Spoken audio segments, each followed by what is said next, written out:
Hello மக்களே, இன்னைக்கு cook with கோமாளிலேருந்து watermelon பேசில் ரசம் எப்படி பண்ணுறதுன்னு பார்க்கலாமா? ஃபர்ஸ்ட் வாட்டர்மெலன் எல்லாத்தையும் நல்லா கிரில் பண்ணி எடுத்துக்கோங்க. இதில் இருக்க விரையெல்லாம் எடுத்துடலாம். அடுத்து ஒரு தக்காளியை கிரில் பண்ணிவிட்டு மேலே இருக்க அந்த தோலை எடுத்துருங்க. அடுத்து ஒரு மிக்சியில் நம்ம கிரில் பண்ணி வச்சுருக்க வாட்டர்மெலன் அண்ட் தக்காளி சேர்த்துக்கலாம். இது கூடவே ஒரு 4 பேசில் இலை சேர்த்துட்டு எல்லாத்தையும் நல்லா அரைச்சிக்கோங்க. இந்த மாதிரி ரவுண்ட் ஷேப்பில் இருக்க மெஷரிங் ஸ்பூன் வச்சு வாட்டர்மெலனை ஸ்கூப் பண்ணிக்கலாம். எல்லார் வீட்லேயுமே இந்த சார்கோல் இருக்காது. அதுக்கு பதிலாக இந்த தேங்காவோட ஓடு இருக்குல்ல, அதை நெருப்பில் நல்லா சுட்டு எடுத்துக்கோங்க. இப்போ இதை வாட்டர்மெலனில் வச்சிடலாம். மேலே கொஞ்சமாக நெய் விட்ட உடனே நல்ல ஸ்மோக் வரும். உடனே ஒரு பிளேட் போட்டு மூடிடுங்க. அடுத்து ஒரு இடிக்கல்ல கொஞ்சமாக மிளகு சீரகம் சேர்த்து நல்லா இடிச்சிக்கலாம்.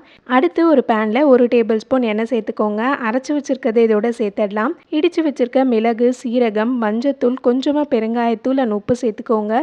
ரசம் எப்பயுமே கொதிச்சு வரக்கூடாது. மேலே இந்த மாதிரி நுரைச்சி வந்தோடனே ஆஃப் பண்ணிவிட்டு கொஞ்சமாக கொத்தமல்லி இலை சேர்த்துக்கோங்க. ஷோவில் அந்த கிரில் நெட் இல்லாததுனால ஒரு வடிகட்டியை நெருப்பில் நல்லா வாட்டி எடுத்துருவாங்க. இதில் நம்ம ரசத்தை போட்டு வடிகட்டிட்டோம்னா அந்த கிரில் பண்ண டேஸ்ட் இதில் கிடைச்சிரும். ஒருவேளை உங்ககிட்டயும் கிரில் நெட் இல்லைனா இந்த டெக்னிக் ட்ரை பண்ணுங்கள். அவ்வளோதான், நம்மளோட சூப்பரான வாட்டர்மெலன் பேசில் ரசம் ரெடி ஆயிடுச்சு. அண்ட் இந்த ரெசிபியை குக் வித் கோமாளியில் யார் பண்ணதுன்னு தெரிஞ்சால் கமெண்ட்ஸில் சொல்லுங்கள். பாய் பாய்.